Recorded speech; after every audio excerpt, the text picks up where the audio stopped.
Welcome to Best of the Nest, a weekly program produced by the television production students of Armstrong High School. Each and every week, we will take a look at some of the unique things in our school and communities. Today, I will be talking about Powder Puff. I'm Keila Baker of AHS-TV, and I'm joined by Doc Snyder. Can you please tell us a little bit about yourself for our viewers? This is my 41st year teaching. 38 years of those have been in the Armstrong School District. I've been with Armstrong High School, obviously, since we started 5 years ago. And I teach math and physics. I guess that's a little bit about me. Thanks, Doc. Now for some questions about. Can you please explain what Powder Puff is for our viewers? Powder Puff is a football game. It is between the junior girls and senior girls. It is flag football, not tackle, and the rules apply. Our principals are our officials, and they try to keep everything in nice, orderly fashion. And we have cheerleaders made up of junior boys and senior boys. So it's quite the exciting evening. Yes, it is. What all are you involved with in Powder Puff? Well, since I'm the senior class advisor and the senior class is the sponsor of the Powder Puff game, pretty much my duties are organizational. Is there a person to run the scoreboard? Is there a person to turn on the lights? Is there a person to open the press box? Are there people to do the sticks on the sideline? Are there officials? Are there coaches? I order the shirts. I order the mouth guards. I'm just the organizational person and make sure there's tickets and sell tickets and that kind of thing. That's a lot. Does it ever get stressful for you sometimes? Oh, not Powder Puff. It's fun. It's not stressful. That's fun. How many people usually sign up for Powder Puff? Usually we have, I think I usually order between 80 and 100 shirts. So that's counting both boys and girls and juniors and seniors. So, it involves basically about 100 kids in our school, which is quite a few kids. That is a lot. Okay, what is the cost to sign up for Powder Puff? Basically, their cost just covers the shirt cost. For a 3-color shirt, which is the shirt and then 2 ink colors, it's $15, and that is the front and back printed. And so the cost is to cover the cost of the shirt. Okay. And how much money does the school usually raise from Powder Puff? Well, it depends. Tonight's going to be an ugly night, but we're still hoping people come out to watch it and see a good game. Sometimes we can raise as much as $1,500, wow, which is a nice amount. And where does the money go to from raising? It goes to the senior class, and it helps in trip expenses for the senior class trip. Okay. And around what time of year does Powder Puff usually last or start? We always do Powder Puff right after regular football season's over, so that we can have the field and use that for a practice field, and also those boys get to be in cheerleaders, and they also help coach too, the football boys. Okay. And who usually choreographs the cheerleaders' dances? Mostly it's cheerleaders that are already on the cheerleader squad. They choreograph the dances, and then they meet with the boys and try to teach them their choreography. I'm sure that's a lot of fun. Oh, it's not always successful, but they work at it. The seniors normally win every single year. Why do you think that is? Well, I've seen the juniors win. So I don't think it's fixed against the juniors. Some people say that it is, but I have seen the juniors win. Now, mostly it is because the seniors have done it twice. And so they know more of the stuff. And that's why I think the majority of the time the seniors win. But it doesn't always happen that way. You have some good junior athletes, they can win. Thank you. Now we're going to take a closer look at students' opinions about Powder Puff. Most schools have a long-held tradition of a Powder Puff game after every football season. Armstrong High School is no different. With this year's competition looming, we took on the halls of AHS to check the excitement for the upcoming game. Thank you, Keila. I'm Kayleigh Radinger of AHS here interviewing students about the Powder Puff game. I'm here with Ty Moore. Ty, are you involved in Powder Puff? Not directly. I'm not like a cheerleader or anything, but I will be in the student section for the game. Max, are you involved in Powder Puff? Yes, I'm a cheerleader. Are you excited for the game tonight? Oh yeah. Who do you think will win tonight? I'd say the seniors, they look like the better team this year, more overall put together than the juniors do. I think the senior girls are going to win, but the junior cheerleaders will be better. Do you think that Powder Puff is a good opportunity for students to get involved? Yes, I do. I think it's a lot of fun. I will be attending it, but I have to be home by the time the streetlights come on. That's what my mother told me. Some people are concerned that Powder Puff is too rough. Do you agree with that statement? No. Well, based on the name Powder Puff, I don't think it's too rough. Are you excited for the game? Yeah, I'm really excited for tonight. Yeah, I think we're just gonna have a really fun time. Everybody's gonna play great. Are you confident in who's gonna win tonight? I'm confident seniors are gonna win because we did it last year and we're just overall better. As you can tell, Powder Puff is gonna be a really big event. Back to you in the studio, Kayleigh. We're going to take a short commercial break and we'll be right back with more of AHS-TV's Best of the Nest. Two roads diverged in a yellow wood, and sorry I could not travel both and be one traveler. Long I stood and looked down one as far as I could to where it bent in the undergrowth. Then took the other as just as fair and having perhaps the better claim, because it was grassy and wanted wear, though as for that the passing there had worn them really about the same. And both that morning equally lay in leaves no step had trod in black. Oh, I kept the first for another day. Yet knowing how way leads on to way, I doubted if I should ever come back. I shall be telling this with a sigh, somewhere ages and ages hence. Two roads diverged in a wood, and I took the one less traveled by, and that has made all the difference.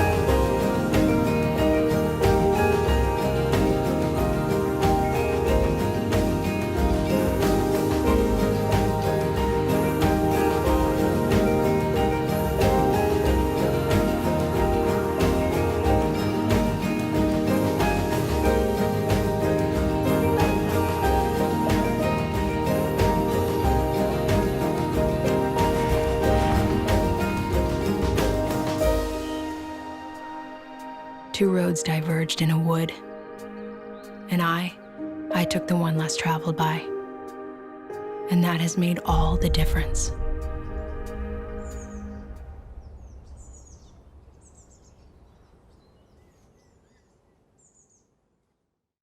And we're back with more of AHS-TV's Best of the Nest. I'm Keila Baker of AHS-TV, and we're now joined by Mr. Cowper and Olivia Kovalowski. What is both of your favorite parts about Powder Puff? My favorite part is everything getting switched. Like the girls get to play football and the boys get to cheer. And I also think it's good rivalry between the juniors and seniors because we are close together. We're friends and stuff. So I think it's kind of fun for that too. I would agree. I think the role reversal is fun, and just making those memories that you're going to have throughout a lifetime. Something that, again, you don't ordinarily get to do. So when they switch those roles and get to have those memories for a lifetime, it means a lot, I think. And what is both of your least favorite parts about Powder Puff? I would have to say the weather and the time of the year that it's around, because tonight's supposed to snow and that it's just going to be freezing. So that's the only complaint I would have is the time of the year that it's around. But I know it's hard since there's an actual football season before. Yeah, so the weather's definitely a negative, and I would also include, sometimes the game, it gets very competitive, so it gets a little chippy. That's why I always worried about people getting hurt. So hopefully we can get in and out without any injuries. What are some of the rules of the game? It's just like a regular football game, pretty much a flag football game. So you have offense and defense. Obviously, the person with the ball is trying to score a touchdown while the defense is trying to stop them by removing their flags. Yeah, just no tackling, none of that. Just basically, the same rules in some football, like Mr. Caliper said, just a little more dimmed down to a girls' level. And how many practices a week do students normally have? Last year we practiced only like the week of Powder Puff, so Monday, Tuesday, Wednesday, but this year we got last week and then basically all this week. So we've been practicing like a little more this year than we did last. Okay. And how long do the practices usually last? It varies. We practice 1 hour, sometimes we practice for an hour and a half, sometimes 2 hours. It all depends on what we need to do and what we need to get done in a certain amount of time. So it just all depends.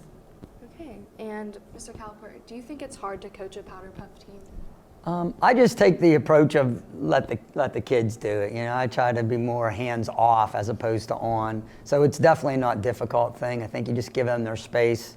You know, as they switch the roles, you let the players play, and then the football players come and coach the girls, and so I kind of let them do. So I wouldn't say it's difficult now. Okay. And what color shirts do the seniors and juniors wear? Well, the seniors are blue. I got that. Live good. Yeah, and then the juniors wear orange. It's always just been like, you know, I think that's been School a thing. colors. Because blue is kind of a better color, so the seniors get to wear that. Right. And Olivia, did you participate in Powder Puff last year? Yes, I did, and I'm really excited to be able to participate this year too. And do you think that the game is normally rough play?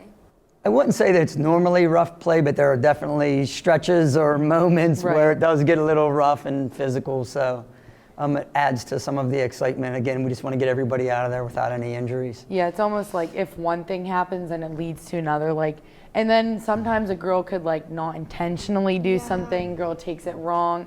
But last year I think it was like pretty good. There was nothing like too rough, too much. I mean, some people got like minor injuries, but only that's because that's what happens in sports. There's injuries just with like even like pushing somebody, you could just hurt yourself. Yeah. So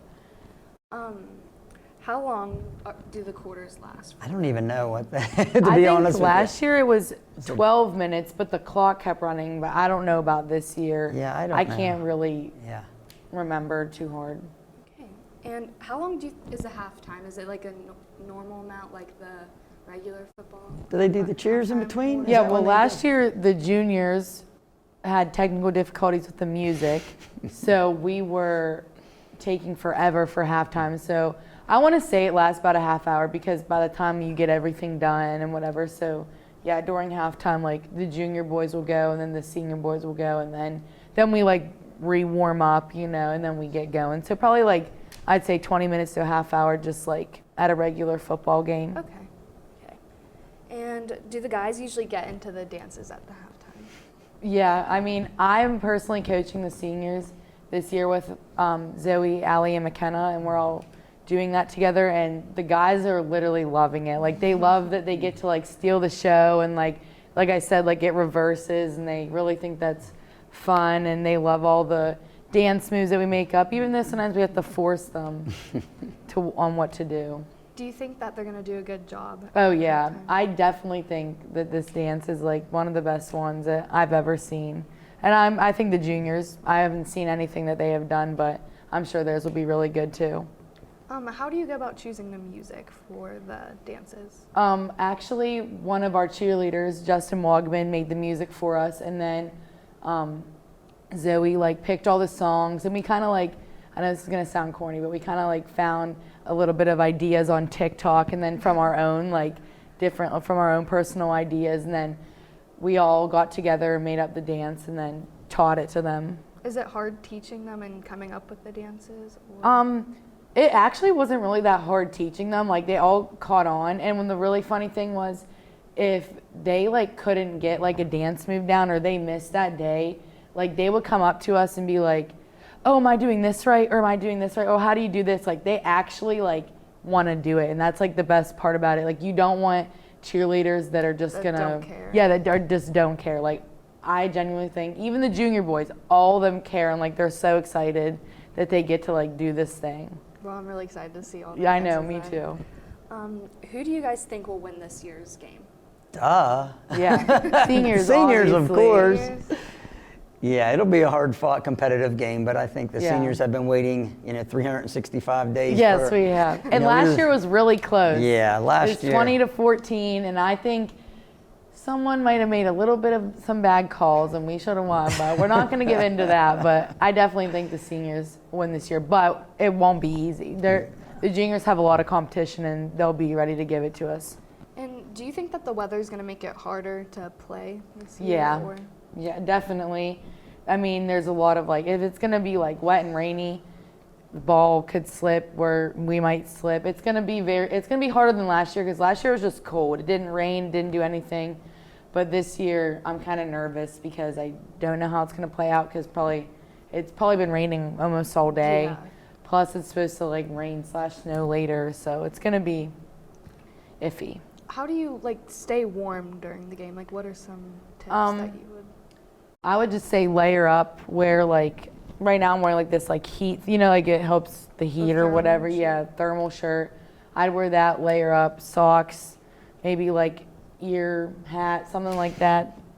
Definitely just layer up and stay warm or else we're all gonna get sick. Well, that's our show for this week. I'd like to thank Doc Snyder, Mr. Caliper, and Olivia Kowalski for joining me today.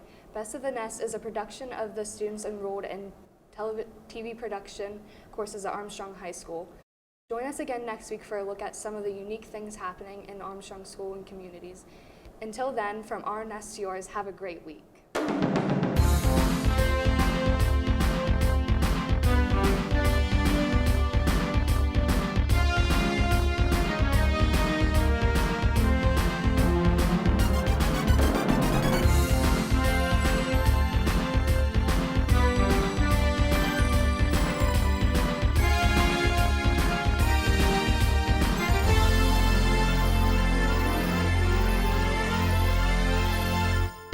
Success.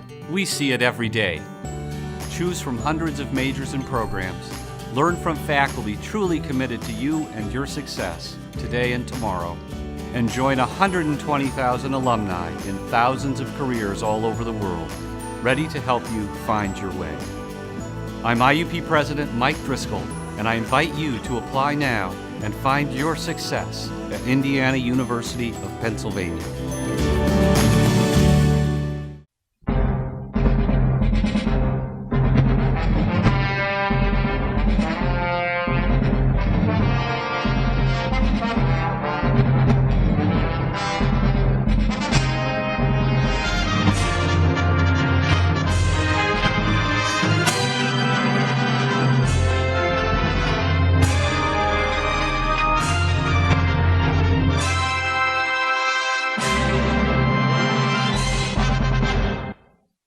Welcome to Talon Talk. I'm Kayleigh of AHS-TV at Armstrong Senior High School.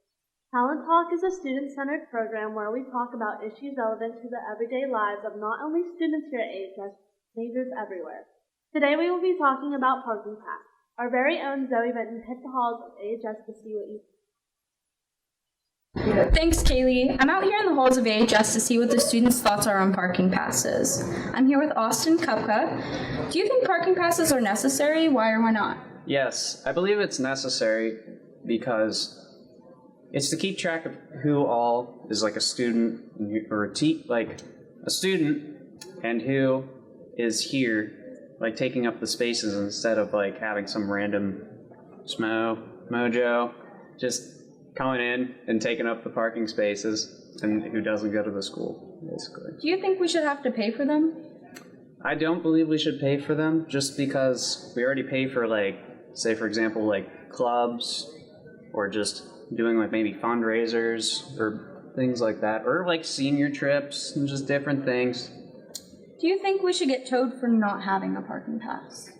I do believe we should, just because, as I said in the first question, just because if you don't have the pass and say you're not a student here or anything, then I believe you should, because you're taking up the space that a student could use. Okay, thank you. You're welcome. I'm here with Lexi Ekman. Do you think parking passes are necessary? Why or why not? I think they're necessary because, if your car gets hit, and you give them all your information so they know what car, whose car is who. Do you think we should have to pay for them? I don't, because we already pay for so much more stuff for the school, so that's just not a necessary thing. Do you think we should get towed for not having a parking pass? I don't think we should get towed. Maybe like after if you get so many warnings, then you'd get towed, but not right away.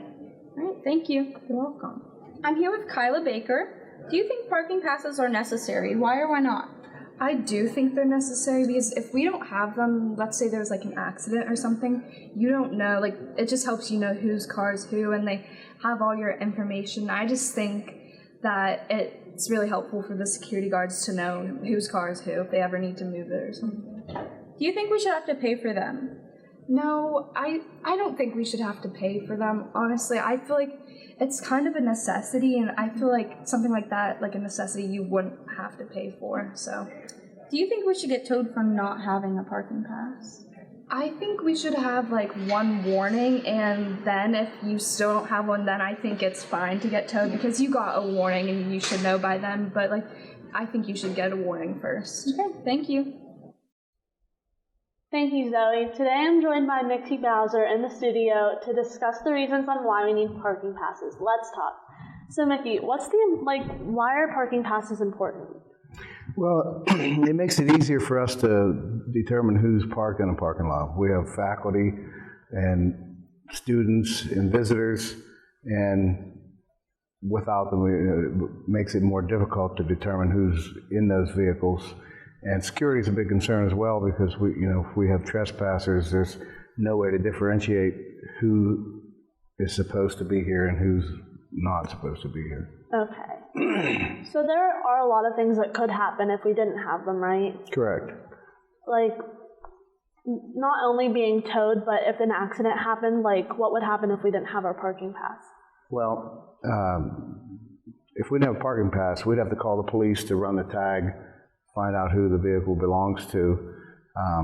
And this year we instituted a little bit of a twist on the parking pass application where we keep the registration and the driver's information and the insurance information on file so that if we do have a crash, we have that information. And because some students forget to put that stuff in their glove box, and then we have to, wait till they go home to find the information, and we like to get that stuff wrapped up in a timely manner, so that helps us a lot. So it's easier to find out whose car got hit, and it's easier to contact them even while they're in school because of the parking pass, you know whose car is who by the number. Correct.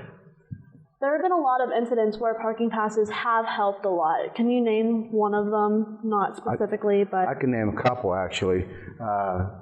One, of course, that the accidents makes it a lot easier, but also people forget to turn their lights out in the morning, and if we have a parking pass, we can go and look at the number and find out the student, call them, they come down and turn their lights out. And we've had some in the past where they didn't have a parking pass, and they went out to a dead battery at the end of the day. Oh, wow. Yes, and sometimes we've had one instance a few years back, a kid had a parking pass, but they got a different car and they didn't update their information because they probably didn't think it was important. But then now we don't know who the vehicle belongs to again. So exactly. Well, that's all the time we have. Thank you, Mickey, for joining me today. And thank you out there for joining us. Talk some more on our next episode. Until then, keep squawking, AHS.